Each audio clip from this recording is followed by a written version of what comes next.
Y sobre criterios no coincidentes y sobre mensajes, hay una parte del auto en la que los jueces deciden que le van a mandar un mensaje al legislativo y al ejecutivo y le dicen la eliminación de la sedición puede dejar impunes los procesos secesionistas en los que no haya violencia. Está Pablo Iglesias riéndose mientras yo estoy explicando esto exactamente por qué. Es que Marchena es alguien que me hace disfrutar mucho. O sea, Hace pocos días hablábamos de las supuestas deficiencias técnicas de una ley, porque los jueces hacen estas cosas, o de que la justicia no está politizada. Hoy Lola García, la directora adjunta de La Vanguardia, con mucha mala leche Analista de Oro 25, e ironía, buen analista, dice: el PSOE no se atrevería a acusar a los jueces de interpretar de forma torticera la ley del solo sí es sí, como hace Unidas Podemos, pero no por esa deferencia consiguen los socialistas que sus decisiones sean mejor acogidas por el estamento judicial.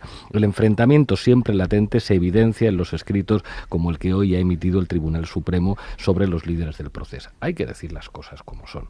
Marchena y el Tribunal Supremo son un actor político. Oiga, pero es que hay división de poderes y lo que tiene que hacer el Poder Judicial es aplicar las leyes, no decirle al Ejecutivo cómo tiene que interpretarlas y mucho menos dar mensajes al Ejecutivo. Lo que tendrían que hacer todos los jueces en España es aplicar la ley solo sí es sí con el espíritu de la ley, no tratar de llevar a cabo su ideología poniendo en la calle violadores. En España, el Poder Judicial es también un poder político. Cuando los historiadores del futuro estudien este periodo, no solamente tendrán que hablar de figuras políticas relevantes, sino también de figuras judiciales que tienen mucha relevancia política.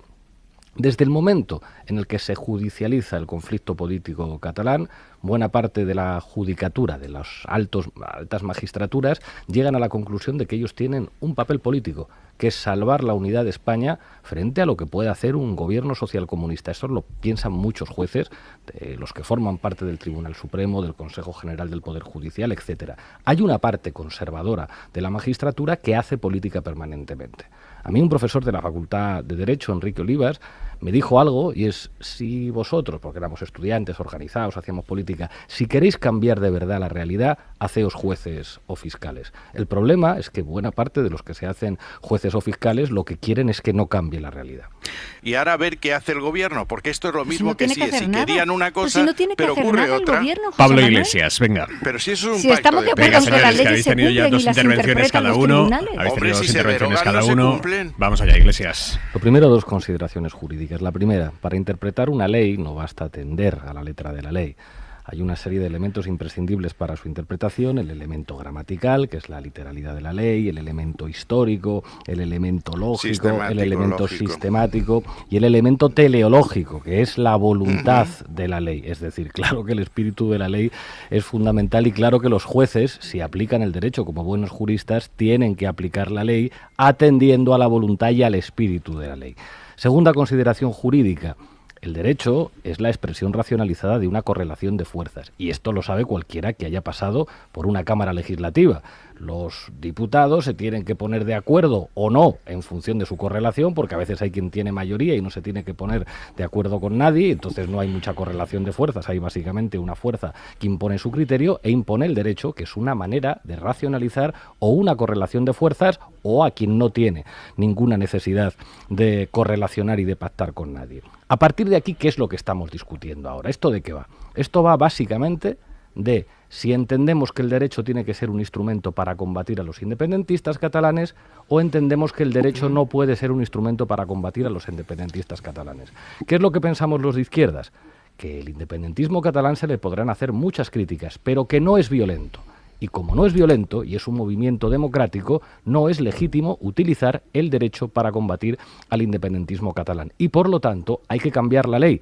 Y ahora sí, como le dicen los amigos de Esquerra a Margallo, para desarmar no al gobierno, para desarmar a los jueces que están deseando combatir al independentismo catalán con todo lo que tengan en sus manos. Entonces hacemos una reforma para desarmar efectivamente a esos jueces y Marchena, el príncipe de las tinieblas, dice: ¿te crees tú, Pedro Sánchez, que me vas a desarmar a mí? Y escriben una cosa en la que se atreven a decir al gobierno que está desenfocando el problema. El Tribunal Supremo le dice al Gobierno de España que el Gobierno de España está desenfocando un tema político. ¿Pero usted qué se ha creído por llevar una toga? Y dicen además que van a quedar impunes futuros ataques a la Constitución. Es como, señor Marchena, preséntese usted a las elecciones, quítese la toga, pida una excelencia y dígale a Feijóo, quiero ir de uno por Madrid yo, que seguro que Feijóo le dice que sí, entonces va usted a negociar leyes al Parlamento. Pero si usted es un juez, disimule un poco a la hora de utilizar el derecho para perseguir al independentismo catalán, que es lo que está haciendo usted.